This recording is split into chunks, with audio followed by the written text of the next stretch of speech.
TVN channel நேயர்களுக்கு வணக்கம். இன்று புரட்சி கலைஞர் கேப்டன் விஜயகாந்த் அவர்களுக்கு நினைவு அஞ்சலி செலுத்துவதில் டிவிஎன் சேனல் பெருமை கொள்கிறது. எப்படி நம்ம புரட்சி தலைவர் எம்ஜிஆர் அவர்களை பற்றி பேசும் பொழுது அவருடைய நினைவு நாளில் நம்ம பேசியிருப்போம்.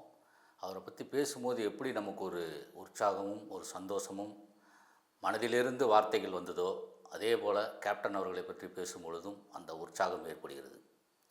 என்ன காரணம்? விருதுநகர் மாவட்டத்தில் ஒரு சின்ன கிராமத்தில் பிறந்த கேப்டன் பின்னாடி மதுரையில் அவங்க அப்பா போய் செட்டில் ஆகிட்டார். அவங்க அரிசி ஆலை வைத்திருந்தாங்க. வசதியான குடும்பம். இருப்பினும் அவருக்கு படிப்போட சினிமா துறையில் ஆர்வம் அதிகமாக இருந்ததுனால சின்ன வயசுலேயே சென்னைக்கு சினிமாவில் சினிமாவில் நடிக்க ஹீரோன்னு கூட அவர் முதல்ல முயற்சி பண்ணாரா என்னன்னு தெரியாது, நடிக்க முயற்சி பண்ணார். ஒரு தன்னம்பிக்கைக்கு எடுத்துக்காட்டு தான் அது விஜயகாந்த் தான். என்ன காரணம்? கேப்டன் அவ்வளோ கருப்பாக இருப்பார்.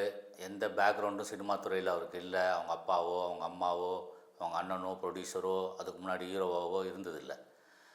தனியாக வந்த ஒரு மனிதன் சென்னையை நோக்கி தன்னம்பிக்கையோடு போராடி முதல்ல சிறிய கேரக்டரில் தான் அவர் ஒரு சின்ன வில்லன் கேரக்டர் தான் ஃபஸ்ட் அறிமுகமாகிறார். அதுக்கப்புறம் தான் ஒரு பெரிய பெரிய படங்களில் ஹீரோக்களால் நடிக்க ஆரம்பிக்கிறார்.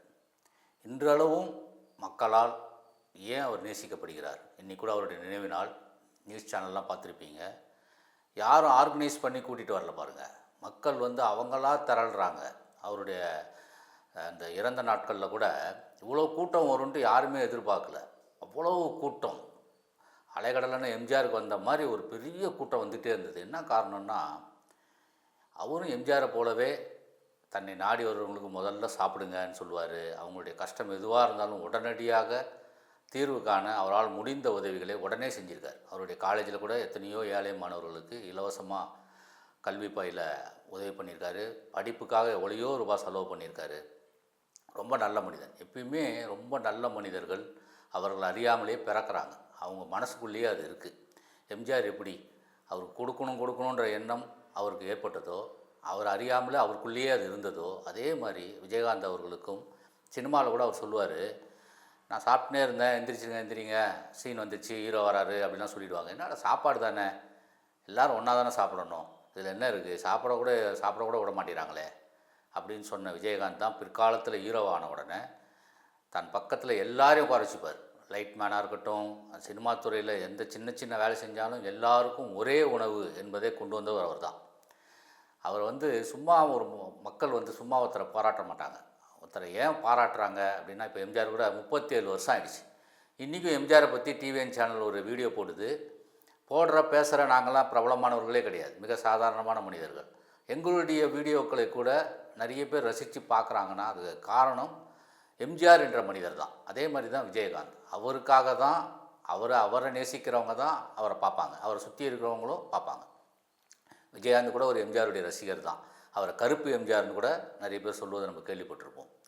விஜயகாந்த் அரசியலுக்கு வந்தார், அது ஒரு பக்கம் இருந்தாலும் அவர் ஒரு மாற்று அரசியல் தலைவராகவே பார்க்கப்பட்டார். அதுதான் உண்மையும் கூட. அந்த காலத்தில் 2 திராவிட கட்சிகளுக்கு மாற்று கட்சி வேணும்னு நினச்ச மக்களுக்கு மத்தியில் விஜயகாந்த் மிக பிரகாசமாக தெரிந்தார். நல்ல மனிதரும் கூட. விஜயகாந்த் அரசியலில் தன் கூட இருந்த மிக சிறிய ஆட்களை கூட எம்எல்ஏ ஆக்கினார். உதாரணத்துக்கு இந்த சைக்கிளில் பஞ்சர் ஓட்டுறவங்க, இந்த மாதிரிலாம் சொல்லுவாங்க, நம்ம கேள்விப்பட்டிருப்போம். மிக மிக சிறிய ஆட்கள், தன்னுடைய ரசிகர் மன்றத்தில் இருந்தவங்க, அவங்களெல்லாம் எம்எல்ஏ ஆக்கி அழகு பார்த்தவர் புரட்சி கலைஞர் கேப்டன் விஜயகாந்த். விஜயகாந்த் அவர்கள்ட்ட உண்மையாக நல்ல மனசு. அவர் கூட இருக்கிற வரைக்கும் எல்லாரும் பிரபலமாக தெரிஞ்சாங்க. அவரை விட்டு பிரிஞ்சு அரசியல் காரணத்தினால வேறு அரசியல் கட்சியில் போய் இணையும் போது அவங்களாம் இன்றைக்கி காணாமல் போயிட்டாங்க. எப்பொழுதுமே நம்ம பார்த்துருப்போம், மகாபாரதமாக இருக்கட்டும், ராமாயணமாக இருக்கட்டும். மகாபாரதத்தில் கூட நம்ம கர்ணன் கேரக்டரை ரொம்ப நேசிப்போம். தர்மரோட, அர்ஜுனனோட. ஏன் கர்ணனை ரொம்ப ரசிக்கிறோம்? ஏன்னா ஒரு நண்பன் தவறு செய்தாலும் அதை சுட்டி காட்டியும் அவன் கேட்கலன்னா கூட நண்பனை விட்டு கடைசி வரைக்கும் வெளியில் போகாமல் இருந்த கர்ணனும் கொடை வெள்ளலுமான கர்ணனையும் தான் இன்றளவும் ரசிக்கிறாங்க. இன்னும் சொல்லப்போனால் மகாபாரதத்தில் இருக்கிற கண்ணன், கிருஷ்ண பகவானே கர்ணனை பார்த்து பெருமைப்படுற அளவுக்கு தான் எல்லாமே அமைஞ்சிருக்கும்.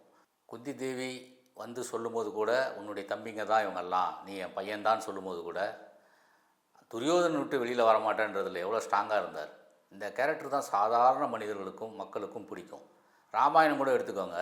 கும்பகர்ணன் கும்பகர்ணன் வந்து தூங்கிட்டே இருப்பாருன்னு கேள்விப்பட்டிருப்போம். 6 மாதம் தூங்குவார், 6 மாதம் சாப்பிடுவார் அப்படின்னு கேள்விப்பட்டிருக்கோம். அவர் கூட ராவணன் வந்து வேறு ஒருவருடைய மனைவியை கூட்டிகிட்டு வந்துட்டாருன்னு தெரிஞ்சப்போ கூட, அது தவறுன்னு தெரிஞ்சப்போ கூட, அண்ணன் சொல்லிட்டாரு அப்படின்னு சொல்லி போய் போரிட்டவர் கும்பகர்ணன். இந்த இருவரும் தான் மகாபாரதமாக இருக்கட்டும், ராமாயணமாக இருக்கட்டும், சாதாரண மக்களால் மிகவும் நேசிக்கப்பட்டவர்கள். காரணம் அவங்களுடைய உண்மையான எண்ண ஓட்டம். எங்கே இருக்கோமோ அங்கு விசுவாசமாக இருக்கிறது தான் நல்ல விஷயம். கேப்டன் விட்டு வெளியில் போனவங்க இன்றைக்கி எங்கேயாவது யாராவதுக்கு தெரியுதா?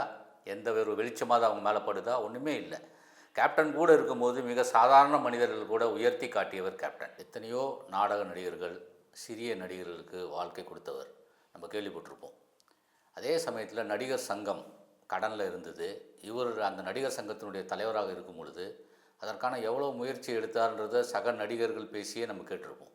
மலேசியாவில் எல்லா நடிகர்களும் ரஜினி, கமல் முதற்கொண்டு எல்லாரையும் கூட்டிகிட்டு போயிட்டு ஒரு கலை நிகழ்ச்சி நடத்தி அதன் மூலமாக வந்த வருமானத்தில் நடிகர் சங்கத்தினுடைய கடன் அடைச்சி, இதெல்லாம் பெரிய விஷயம். ஒரு மனிதன் ஒரு விஷயத்தை எடுக்கிறார் அப்படின்னா அதில் வந்து ஒரு நேர்மை இருந்தால் மட்டும்தான் அதை கொண்டு போய் கரெக்டாக முடிக்க முடியும். இவர் ஒரு நேர்மையான மனிதர். கருப்பு எம்ஜிஆர் என்று இவரை சொல்வதில் எந்த ஒரு தவறுமே இல்லை. இவர் நம்ம கண் முன்னாடி வாழ்ந்த எம்ஜிஆர் என்றே சொல்லலாம். வந்தால் எல்லார மாதிரியுமே எத்தனையோ சின்ன சின்ன நடிகர்களை உருவாக்கியிருக்கார். இந்த நடிப்பு கல்வி சொல்கிறாங்க இல்லையா, அங்கே வந்து எத்தனையோ பேரை படிச்சுட்டு வர்ற நடிகர்கள் எல்லாரையுமே புதுமுக நடிகர்களை அறிமுகப்படுத்தியிருக்கார். எத்தனையோ இயக்குநர்களை அறிமுகப்படுத்தியிருக்கார். இதுக்கெல்லாம் பெரிய மனசு வேணும். ஒரு நல்ல மனிதனால் மட்டுமே இதெல்லாம் செய்ய முடியும். இன்று அவருடைய முதல் நினைவு ஆண்டு. இந்த நினைவு ஆண்டில் அவரை நம்ம நினைக்கிறத பெருமையாக நினைக்கிறோம். எல்லா ரசிகர்களும் விஜயகாந்தால் பயன்பெற்றவர்களோ பயன்பெறாதவர்களோ அவரை பற்றி கேள்விப்பட்ட அனைவருமே இன்று அவருக்காக அவருடைய நினைவு அஞ்சலி செலுத்துகிறார்கள் என்கிற போது இதுதான் ஒரு மனிதன் வாழ்க்கையில் வெற்றிக்கான காரணம்னு சொல்லலாம். இப்போ எப்படி புரட்சித் தலைவர் 37 வருஷம் கழிச்சு கூட எத்தனையோ லட்சக்கணக்கான கோடிக்கணக்கான ரசிகர்களும் மக்களும் நினைக்கிறாங்களோ, அதே மாதிரி விஜயகாந்த் அவர்களும் 100 வருடம் ஆனாலும் மக்களாலும் ரசிகர்களாலும் நேசிக்கப்படுவார் என்பதில் எந்த ஐயமும் இல்லை. அவருடைய முதலாம் ஆண்டு நினைவு அஞ்சலியில் டிவிஎன் சேனல் நேயர்களோடு சேர்ந்து டிவிஎன் நிர்வாகமும் அவருக்கு புகழஞ்சலி செலுத்துகிறது. நன்றி, வணக்கம்.